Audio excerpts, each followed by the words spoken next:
আসসালামু আলাইকুম।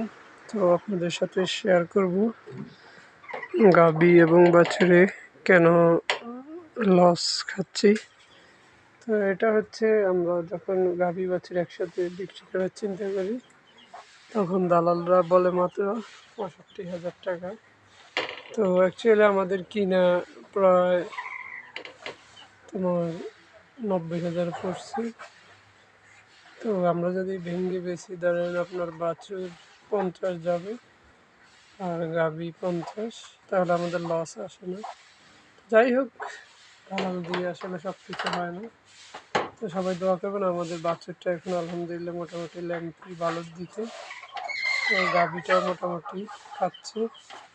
তো ইনশাল্লাহ আমরা এদেরকে রুচি ওষুধটা করাই দিব, লিভার টনিক এবং কৃমি জিঙ্ক এগুলো করাই দিলে ইনশাল্লাহ গরু গ্রোথ বেড়ে যাবে, গরু খাবে। তো সবাই দোয়া করবেন, আল্লাহ যেন আমাদের সফলতা দেয়। আসসালামু